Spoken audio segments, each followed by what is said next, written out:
ये कहानी है रामपुर नाम के एक गांव की, जहां अमन और उसकी बहन दीपा रहते थे। अमन के माँ बाप की मौत बहुत पहले ही हो चुकी थी, जिसके बाद अमन ने ही घर का और उसकी बहन का ख्याल रखा था। होली के उत्सव का समय आ जाता है, जिस वजह से वो दोनों शॉपिंग के लिए जाते हैं, जहां अमन के कुछ पुराने दोस्त सैम और राग से मुलाकात हो जाती है। हाय दोस्त, कैसे हो तुम लोग? बहुत दिन बाद मुलाकात हुई तुमसे। हाँ भाई, मैं तो नौकरी के लिए शहर चला गया था। और भाई, मैं तो दीदी के घर में रह के पढ़ाई कर रहा था। ठीक है, समझ गया मैं। सैम और राग दीपा को देख के उसको देखते ही रहते हैं, क्योंकि दीपा इतनी ही सुंदर है कि वो लोग उसको देख के अपना आँख ही नहीं फेर पा रहे। तब सैम अमन को बोलता है कि ये लड़की कौन है दोस्त?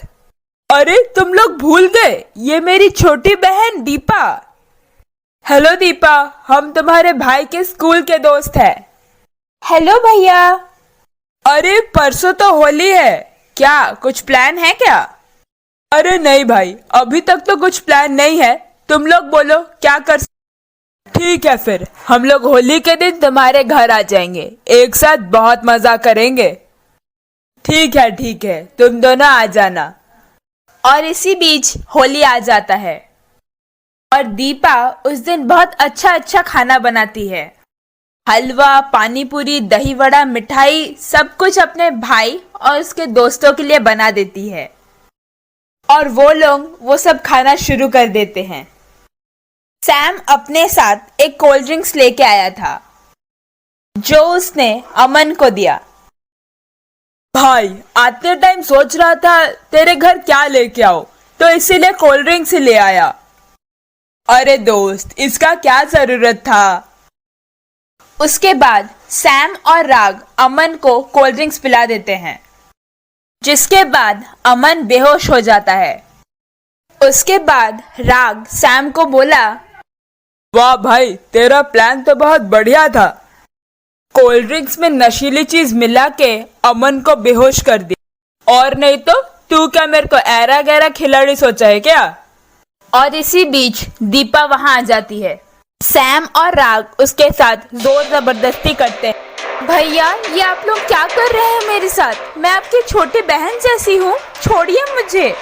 सबको अगर बहन बनाने लगे तो प्यार किसको करेंगे? तुम्हें परसों देख के ही मैंने अपना मन दे दिया था। अब ये होली को हमारे लिए और मजेदार बना दो।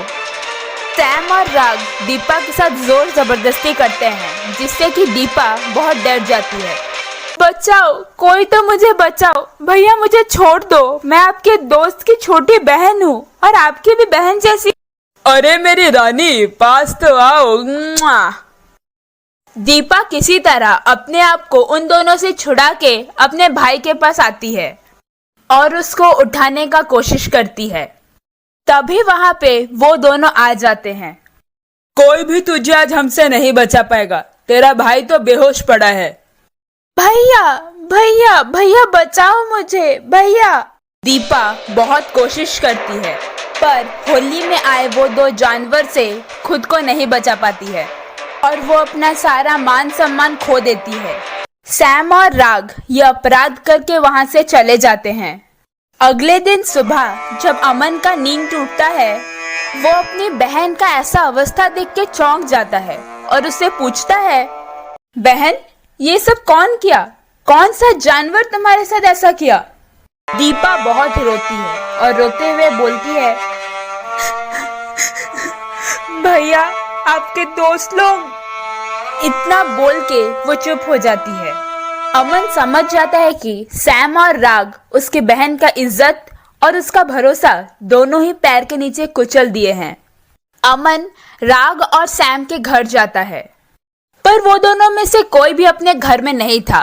अमन जब ये पूरा घटना उनके फैमिली को बताता है, कोई भी उसके बात पे भरोसा नहीं करता है और उसके पिताजी अमन को बोलते हैं कि मैं मानता हूँ कि ये दोनों ने काम बहुत खराब किया, पर बेटा, कुछ भी करने से पहले सोच लो, तुम्हारे बहन का बदनामी हो जाएगा।